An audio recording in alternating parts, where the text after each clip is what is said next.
She moved through the dark without making a sound.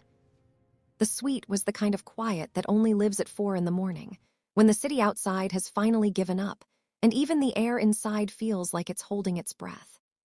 Brooklyn moved through it carefully, heels in one hand, jacket folded over her arm, stepping around the edge of the bed with the patience of someone who had already made up her mind and was just finishing the part she dreaded. She didn't look at him. She almost did. 3 times she almost turned around, but she knew what that would cost her, and she wasn't ready to pay it. Not tonight, maybe not ever. The man sleeping in that bed, the one who had said something over dinner that made her laugh so hard she forgot where she was supposed to be, he was not supposed to happen. Singapore was not supposed to happen. She had spent her whole career being careful. Careful about what she showed. Careful about what she said. Careful about who she let close enough to see anything real. Then she walked into a hotel bar after a canceled meeting, ordered something she could sip slowly, and the man at the end of the bar looked over and said something so genuinely honest that she almost choked on her drink. That was 9 hours ago. Now she was at the door with her shoes in her hand and her phone face down in her pocket, and she was going. She'd set the keycard on the bedside table like she was putting something fragile back where it belonged. She didn't know why she did that. She thought about it the whole walk to the elevator and still couldn't say. She looked back once from the doorway, just once. He was still asleep, one arm stretched across the space where she'd been. His face was completely open in a way it hadn't been all evening. She'd caught that about him at dinner. Even when he was laughing, something in him was working through a problem. But here, with the city bleeding through the curtains in thin gold strips across the floor, he looked like he'd finally put something down. Brooklyn pulled the door shut behind her. No sound. She didn't leave her name. She didn't leave a number. She told herself in the elevator, going down, that this was the right call. That her reasons were real and serious, and they outweighed everything that had happened in the last 9 hours.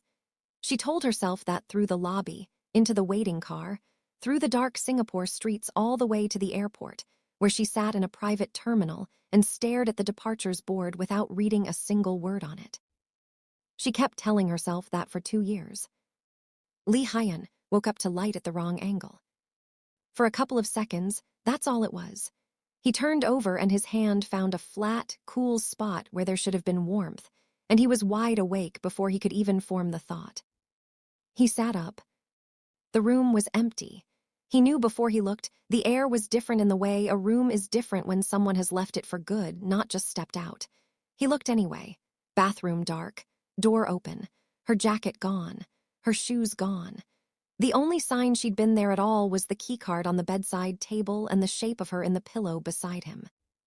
He picked up the keycard, held it. He didn't know her name. He knew plenty else. He knew she laughed with her whole face and forgot to be guarded when she did it. He knew she'd ordered a drink and then never touched it because she got too interested in the conversation. He knew she'd asked him something about his company and immediately apologized for it, something about not being able to turn it off, and he had told her not to apologize.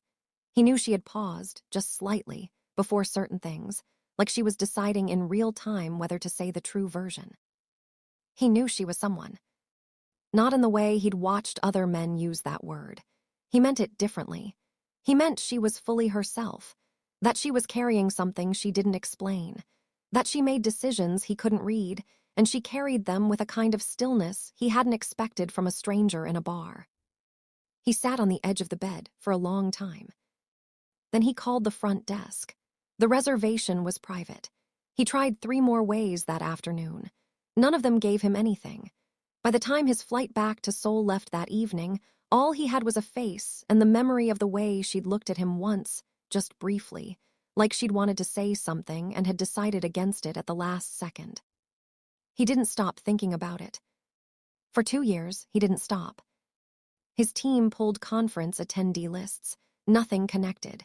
He got access to surveillance footage through a contact he wasn't comfortable calling. The resolution wasn't enough. He hired 2 investigators separately. Both came back empty. Whoever she was, she moved through the world without leaving anything to follow. That told him something too. If you've been here from the start, You already know this isn't the kind of thing that just fades. Stay with it, because what happens in Dubai is going to change everything you think you understand about why she left.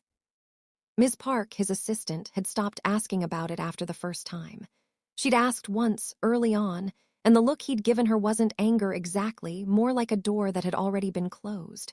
She never touched it again. What she noticed instead was that when he had real quiet, the kind that settled in on long flights or at the end of late nights, he went somewhere she couldn't reach. Then he'd come back. And he'd work, and he'd do it well, and no one who watched him from the outside would know a thing was missing. Then on a Thursday morning, his investment officer walked in and put a file on his desk. A luxury brand out of Dubai, 6 markets. Revenue that had doubled in 3 years on the back of instincts his team couldn't fully explain. The CEO had built it almost alone. The company was ready to move into Asia and wanted a partner with the reach Kang Group had in Seoul and Tokyo. Hyun read through it. He approved the trip. The company name meant nothing to him. The CEO's profile was thorough from her MBA onward. The years before that were thin, which wasn't unusual for someone who'd built fast. He read it the way he read everything, looking for the problem. He didn't find one. He flew to Dubai. Brooklyn had been up since 5. Not nerves. She didn't get nervous, she got sharp. There's a difference. She was standing at the floor-to-ceiling window of her penthouse suite 42 floors up, coffee going cold in her hand, watching Dubai come into the light. She was thinking about the morning's numbers, which section of the deck ran too long, which liability clause her legal team had softened overnight, and whether she was going to let it stand or fight for the original language. She was not thinking about the name on the attendee list. She'd been not thinking about it for 6 days. Ever since Daniel forwarded her the updated schedule and she'd scrolled down and seen it sitting there, Hyun, Kang Group, and she'd put her phone face down on her desk and sat completely still for about 45 seconds. Then she'd stood up, breathed, gone back to work. She'd been doing that every time it tried to surface since. Daniel knocked twice and came in. Car's 20 minutes out. Legal sent the overnight revision at 2. I told them to go to sleep. Did you read it? Yes. Section 4. Still soft on the exclusivity window. I flagged it. We negotiate live if they push on it. She turned from the window. Everything else. We're ready. He'd worked alongside her for 4 years. He knew her work face, focused, forward, nothing wasted. He also knew the other one. The one where something was running underneath the surface that she hadn't said out loud. He could see just the edge of it this morning, in the set of her jaw, the way she'd turned from the window a beat slower than usual. He knew better than to name it. You've thought through every angle, he asked instead. Every one, she said, without quite meeting his eyes. He let it go. 20 minutes later, they were moving through the city. Dubai in the morning had its own rhythm, relentless and clean, like a place that decided a long time ago it wasn't going to settle for anything less than extraordinary. Brooklyn had always found something honest about that. The car stopped. She stepped out, every part of her presenting exactly what she'd decided to present. The lobby was enormous and cool, and her heels on the marble were steady and even. She did not let herself think about who was already upstairs, waiting. He was already there. Hyun had taken his usual seat, clear view of the door, full line to the table. His team arranged themselves around him. Han Seo-kyung settled to his left and ran through the final points. He listened, asked 2 questions, got 2 clean answers. He kept his eyes on the door. Not expectantly, just watching. He was here for a significant deal and he treated it like one. He was focused, prepared. There was nothing in his posture that could be read as anything other than a chairman waiting for a meeting to begin. Then the door opened. Security first. Then a man with a COO's particular look, slightly ahead of everything, solving problems before they happen. He positioned left. And then Brooklyn walked in. Hyun went still. Not in a way the room would notice. His hands didn't move. His face didn't change. He didn't make a sound. But everything in him that had been running at its normal pace stopped, just for a moment. One moment where the room and all the people in it fell half a step behind. She was in a charcoal suit, hair up, nothing in her hands, no folders, no tablet, because she had clearly memorized every number and didn't need them. She walked like someone who had never once needed to fill a room because she already occupied it before she arrived. Rooms like this adjusted to her, not the other way around. She was the same. Not the same as she'd been. 2 years had finished something in her, a certainty that was still developing that night in Singapore and had since settled. But she was her, completely, unmistakably her. She looked at him. One fraction of a second. Something moved across her face, small, fast, already gone before he could fully read it. She pulled it back so quickly that anyone else in the room would have seen nothing at all. Then she smiled, the warm, professional smile of a CEO who has walked into 1,000 rooms like this one, and said, "Good morning. Thank you all for being here. I'm Brooklyn Brown." She didn't look at him again for 8 seconds. When she did, her gaze moved across the table with perfect evenness, landing on him for exactly as long as it landed on anyone else. Mr. Lee, a nod, professional, appropriate. Like they had never met. Like Singapore had never happened. Like she hadn't set a keycard on a bedside table in the dark and walked out of his life without leaving her name. He said, "Ms. Brown," calm, even. The meeting started. She was extraordinary at it. That was what kept pulling at him. She wasn't just holding the room together, she was running it. Flawlessly. Numbers clean, pitch tight, vision specific enough to be real and ambitious enough to matter. When one of his analysts pushed back on the exclusivity timeline, she moved her position with exactly the right balance, flexible enough to seem reasonable, firm enough to hold her ground. She knew what she was doing. He'd known it from the file. Watching it in person was something else. He asked a question at the 40-minute mark, one he already knew the answer to. He just wanted to watch her answer him directly. She did. Eyes on him the whole time. Not because she was comfortable, because she was smart enough to know that looking away would cost her more than holding his gaze. Nothing in her expression that she didn't put there on purpose. She had built something in the 6 days since she'd seen his name on that list. She decided exactly what she was going to be in this room, and she was being it down to the last detail. He let her have it, for now. After the formal presentation broke into working groups, Brooklyn moved through the room the way she moved through everything. Efficient, warm, pulling the right people into the right conversations at exactly the right moments. Lee Hyun watched from across the room for about 4 minutes. Then he crossed it. She saw him coming. He could tell because her attention shifted slightly before she turned, a half-second adjustment, almost nothing. She finished her sentence to the analyst beside her and looked up. "Mr. Lee, any questions on the regional numbers?" "I have some," he said, "but that's not why I came over." A pause so brief. "Of course, what can I help with?" He looked at her.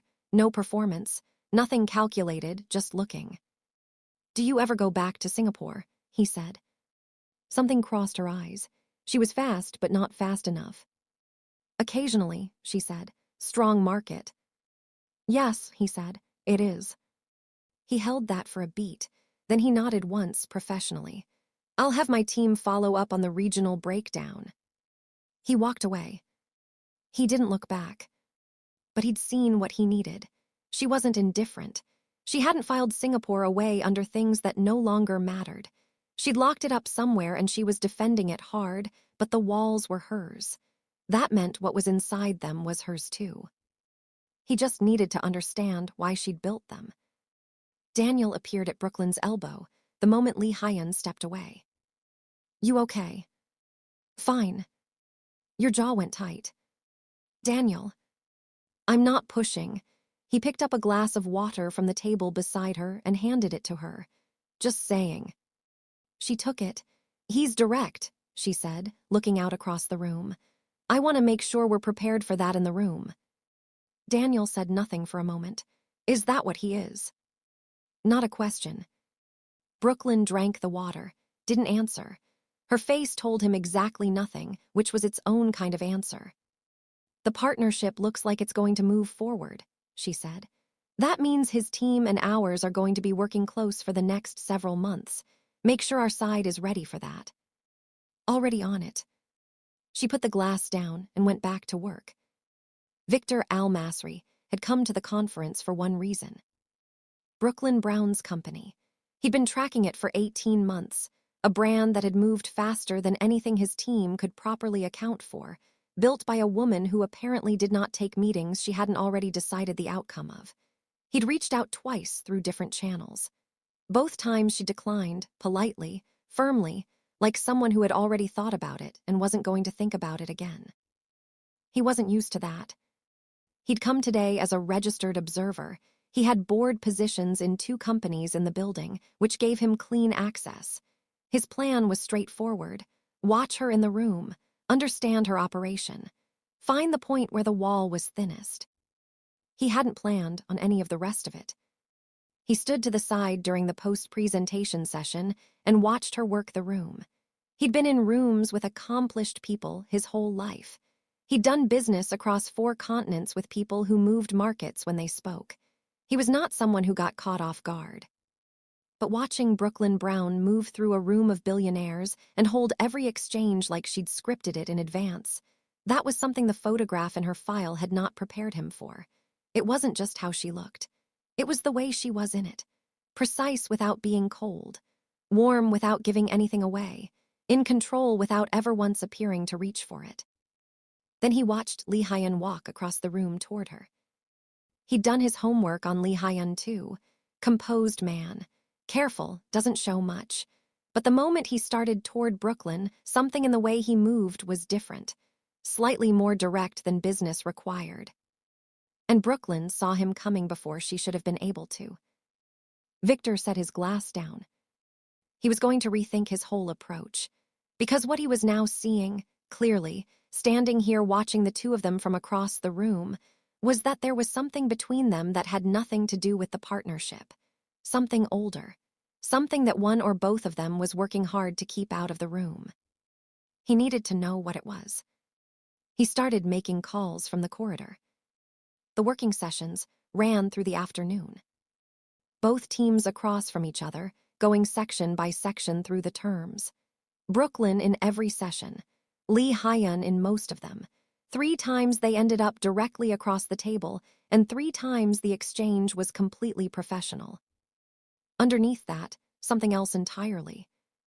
By the end of the second round, Lee Hyun had given ground on 2 clauses that surprised his own people. Han Seok-kyung noted both and said nothing in the room. Afterward, in a small side hallway, she stopped him.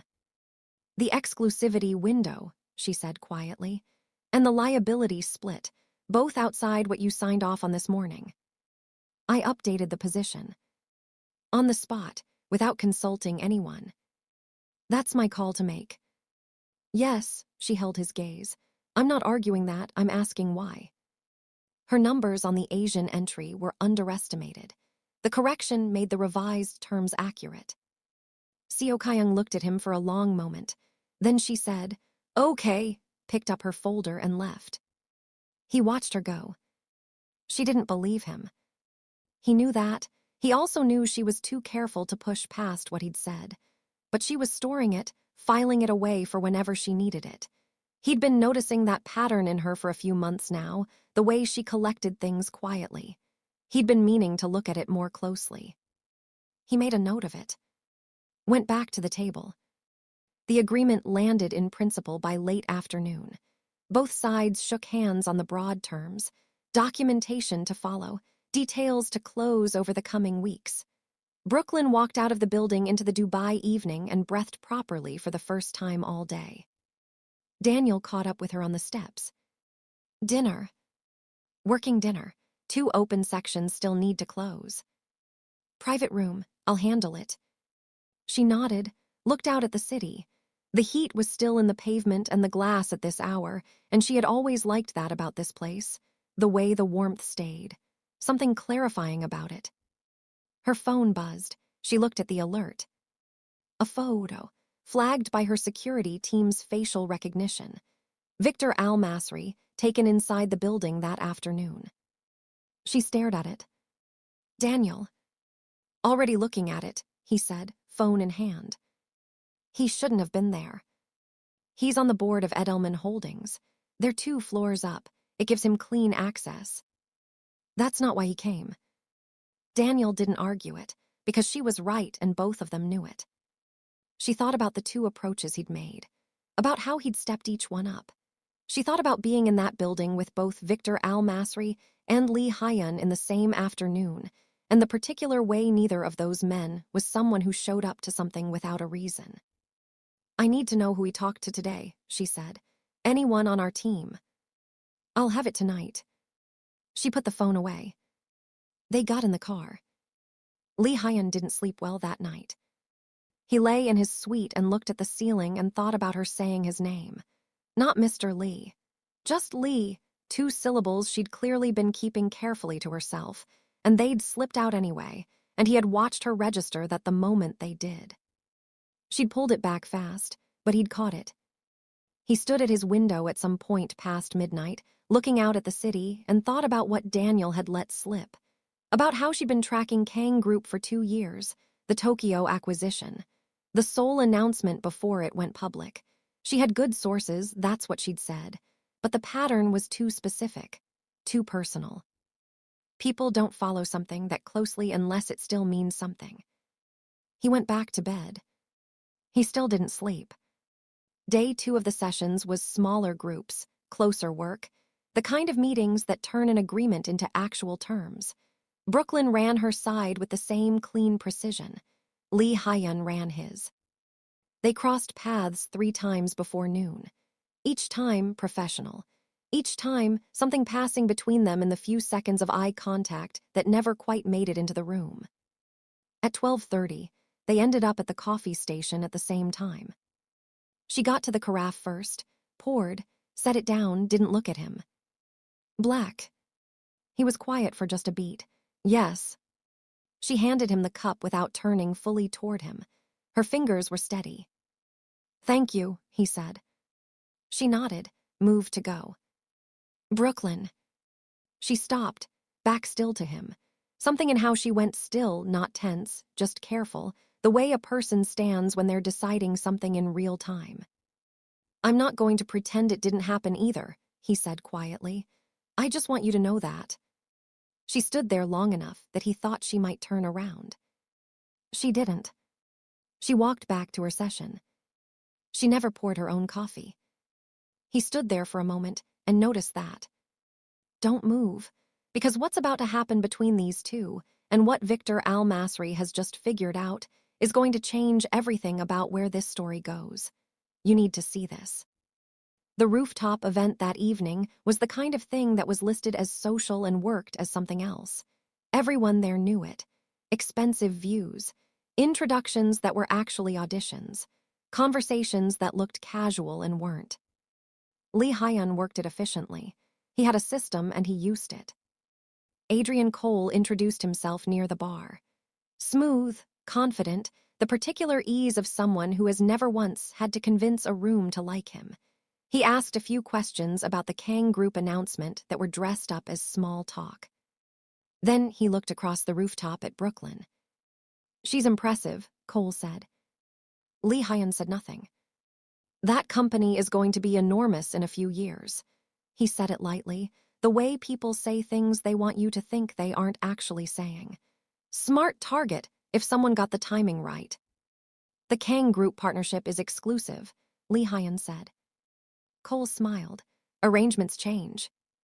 He moved on. Lee Hyun watched him work his way across the rooftop toward Brooklyn. Watched him introduce himself. Watched Brooklyn take the introduction with exactly the right amount of warmth, enough to be polite, not enough to give anything away.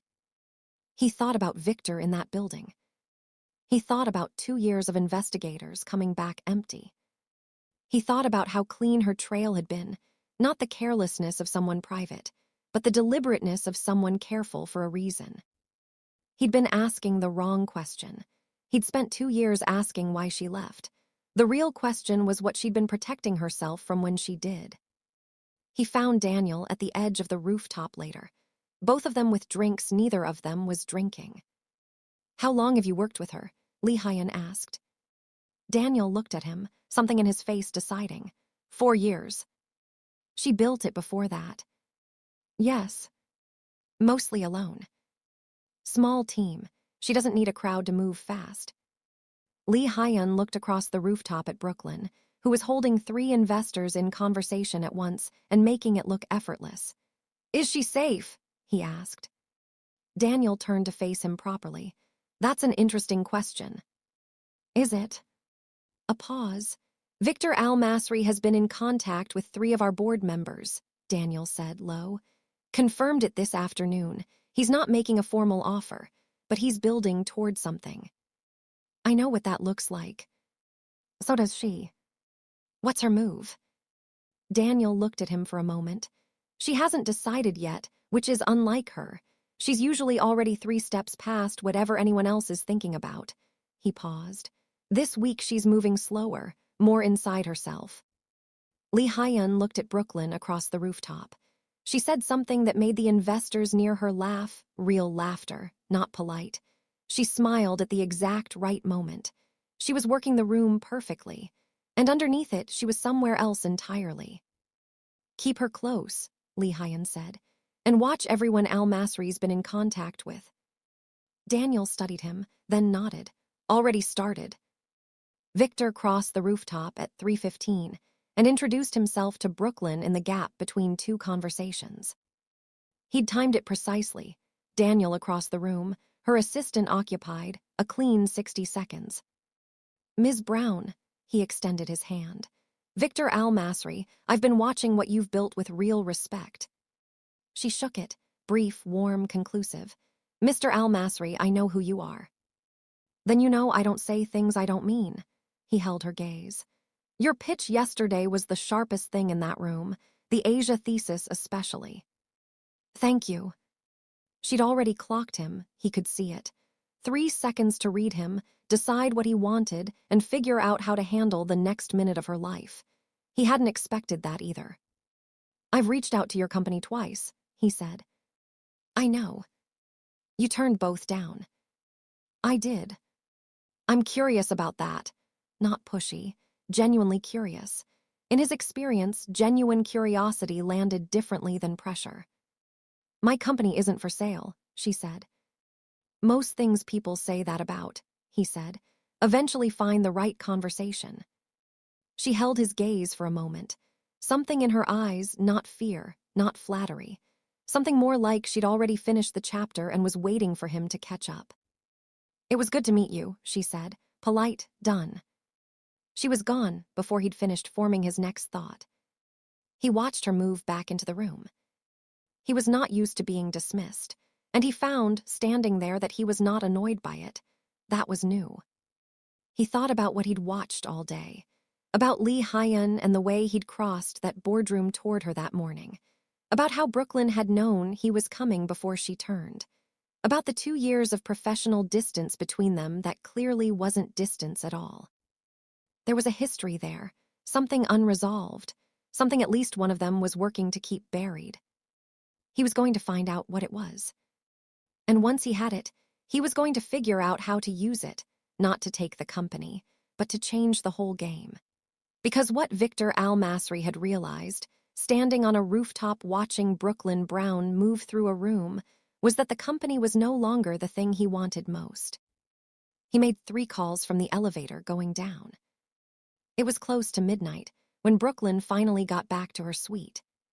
She dropped her bag on the chair, sat on the edge of the bed, looked at the city through 50 feet of glass with the specific tiredness that comes from spending 12 hours being exactly one thing and nothing else. She picked up her phone. There was a folder she'd built over 2 years. She opened it only when she was too tired to stop herself. It wasn't much: press clippings, announcements, one interview she'd read several times. Kang Group's Tokyo deal closing. The Seoul expansion. A quote from that interview where someone had asked Hyun what drove him, and he'd said, without hesitating, that the things worth going after don't always announce themselves. Sometimes, you only understand what something was once you're already on the other side of it. She'd read that line more times than she was going to admit to anyone. She closed the folder. She sat with the city. She'd been right to leave Singapore.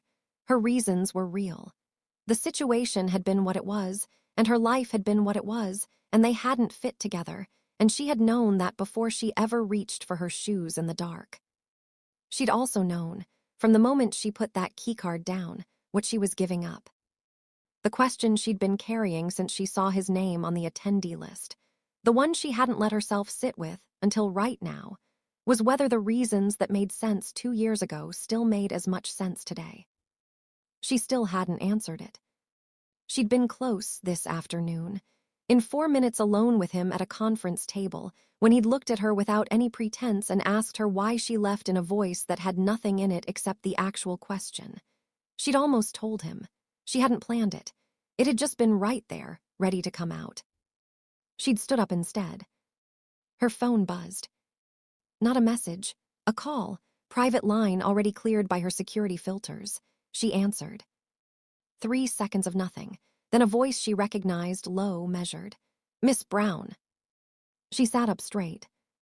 The information from Singapore, the voice said. It's out. Someone has it. I don't know yet who they've passed it to, but it's no longer where it was. Brooklyn stood up. When? 48 hours, give or take. 48 hours. She ran it back fast. The conference. Victor Al-Masri in that building, showing up somewhere he had a technical right to be but no actual reason to be. His calls to her board. The way he'd looked at her on that rooftop, not like a businessman looking at an acquisition, but like someone who had already decided on something and was working out the approach. She thought about the introduction. The 30 seconds she'd given him, the way he'd held her gaze just a moment past what the conversation required. He knew something, or he was close to knowing. I need 12 hours, the voice said. Don't move on anything until I call back. The line went dead. Brooklyn stood in the middle of the room and didn't move for a while. She was thinking about the partnership, about Lee Hyun, about 4 minutes this afternoon and what she'd almost said, about the thing she'd been carrying since Singapore, the real thing, the one she'd built her whole exit around, and about what happened to everything she'd built if that thing came out in the wrong hands before she could control it. She picked up her phone and called Daniel. He answered in 2 rings. I need a flight, she said. Tonight, private terminal. A beat. Where to? She looked at the city. Back to where it started, she said. She ended the call. She moved through the suite, pulling together what she needed fast, quiet, no wasted motion, and somewhere in the back of her mind, she was aware of the specific shape of what she was doing. The heels in her bag instead of on her feet. The door she was about to open. The city she was about to leave. She'd been here before. She knew what it felt like to be the one walking out. What she hadn't known, until she started walking, was how it felt to do it a second time. To choose the same exit twice. To know exactly how the other side of that door was going to feel in the morning and do it anyway. She set the keycard on the desk. She picked up her bag. She opened the door and stepped into the corridor and let it fall shut behind her, and the soft click of it was the only sound in the whole hallway. She didn't let herself think about Lee Hyun, finding the room empty. She'd been through that once already. She knew how it played out. What she didn't know, what she couldn't have known, walking toward that elevator with her bag and her reasons and 2 years of decisions she hadn't undone, was that someone had already seen her leave. A camera in the corridor, a quiet notification to a private phone, a man who had spent that evening rethinking everything he'd come to Dubai to do. Victor Al-Masri picked up his phone and watched the footage for a moment. Brooklyn Brown, bag in hand, moving through the hallway at midnight with the particular calm of someone who has already decided and is 3 steps into executing. Moving the way she had moved every moment he'd watched her today, like she knew exactly where she was going. She was running, which meant she was afraid of something. Which meant someone had gotten close enough to make her move. He set the phone down, thought about the intelligence report he was still waiting on. the timeline his team had promised. He thought about what the information from Singapore might be. He didn't have it, not yet, but he was close, and whatever it was had sent Brooklyn out of Dubai in the middle of the night, which meant it was significant enough to matter. He thought about Hyun, about the concessions he'd made in that negotiating room, about the way he'd moved across the boardroom toward Brooklyn this morning, and about the stillness that had passed over his face when she walked through the door. Victor had read that stillness correctly the first time he saw it. Hyun wasn't here for the business alone. And Brooklyn was running from both of them. Victor stood up. He wasn't going to chase the company anymore, not as his main move. The company was still worth having, but what he wanted now, and he was being honest with himself about this in a way he rarely needed to be, was Brooklyn. And what he understood, watching her disappear down that corridor, was that she was someone who had spent a long time running from something she hadn't been able to say out loud. He was going to find out what it was. And once he had it, he was going to position himself as the only person in her world who didn't use it against her. He picked up his phone, made a call. Across the city, in a private terminal, a flight was already being arranged. And in the back of a car cutting through the Dubai night, Brooklyn sat with her bag on her lap and her eyes straight ahead, telling herself the same thing she'd been telling herself for 2 years. That the reasons were real. That she was doing the right thing.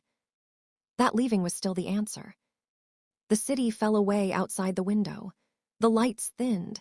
She thought about a question she hadn't answered this afternoon, sitting across from a man who hadn't dressed it up or made it complicated. He'd just asked, "Why did you leave?" She still hadn't told him. She still couldn't say whether she ever would. What she knew was that somewhere behind her, in a tower above the Dubai skyline, there was a keycard sitting on a desk in a dark room, waiting to be found in the morning, the way the last one had been. And this time, unlike the last time, someone was already moving. Hyun stood at the window of his suite that night and thought about her saying his name. Not Mr. Lee, just Lee. The way people say a name when they've been keeping it at arm's length for a while, and it slips out before they can catch it. He thought about her face in the half-second after, the speed of her recovery, how fast she'd pulled it back and replaced it with nothing. He'd watched people negotiate his whole professional life. He understood how people managed their expressions under pressure, what it cost them, and what it told you about them when the management slipped. He'd watched Brooklyn manage her expression all day with a precision most trained negotiators couldn't match. She'd been holding that room together and managing whatever was happening behind her eyes at the same time, and she'd done it without a single visible crack for 12 hours. 2 syllables, and she'd almost cracked. He didn't know what to do with that except file it and keep going. He was someone who solved problems through information. That's how he was wired. He needed to understand what was happening before he could decide how to move. And what was happening with Brooklyn Brown was something he didn't have enough of yet. He knew she'd left. He knew she'd been careful about leaving nothing behind. He knew she'd been following his company for 2 years from a distance that felt deliberately maintained. He knew she still felt it, whatever this was between them, even if she was going to stand in front of a room full of executives and act like she didn't. What he didn't know was why. And until he knew why, he couldn't do anything useful with any of the rest of it. He went to bed. He lay there looking at the ceiling of a hotel suite that cost more per night than most people made in a month, and he thought about a keycard on a bedside table, and he didn't sleep. The second day was more granular. Smaller rooms, longer tables, the teams grinding through the term sheet section by section. Brooklyn ran her sessions tight. She moved through the technical language without ever having to check her notes, which her team clearly expected, and his team clearly didn't. He caught 2 of his analysts exchanging a look after she corrected a number on a secondary clause from memory. He caught himself almost smiling at that. They crossed paths 3 times before noon. Each crossing was brief and professional and completely legible to anyone watching. And each one had, somewhere underneath the surface, the particular tension of 2 people who are working very hard to behave normally. At 12:30, he was at the coffee station. She came in from the other direction. She got to the carafe first, poured, set it back down, didn't look at him. Black. He was quiet for one beat, just one. Yes. She handed him the cup. Her fingers were steady.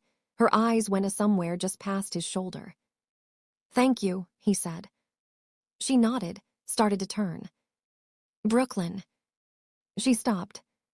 Her back was to him. She wasn't moving. Not braced exactly, but holding herself in a way that told him she was deciding something. I'm not going to pretend it didn't happen either, he said. Quiet. Not a strategy, just the truth. I just wanted you to know that. She stood there long enough that his chest did something complicated. She didn't turn around. She walked back toward her session with the same steady, unhurried stride she walked everywhere. Not running, not flinching, just going. She never poured her own coffee. He noticed that. He stood there with his cup and noticed it, and then he put the cup down without drinking from it and went back to work. Victor had spent the afternoon being productive.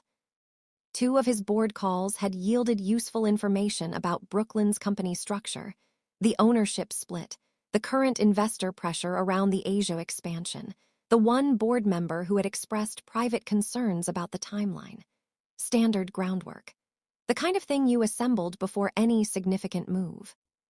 But he'd also been thinking. He'd done that more this afternoon than was typical for him. He was not someone who second-guessed his objectives. He identified what he wanted, assessed the realistic path to getting it, and moved.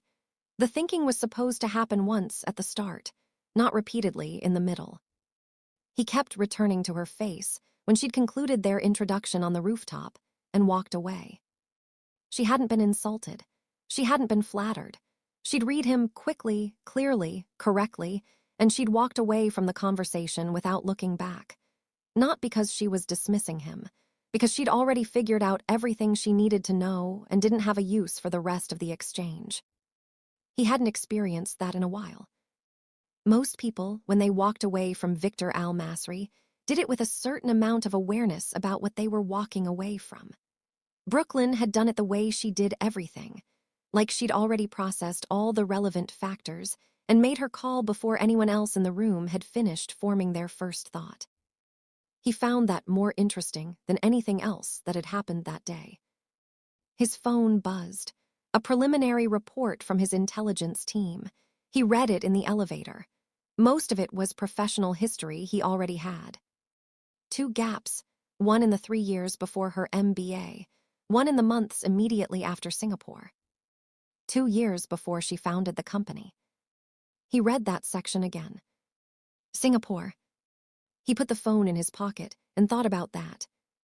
Brooklyn's working dinner ran past 10.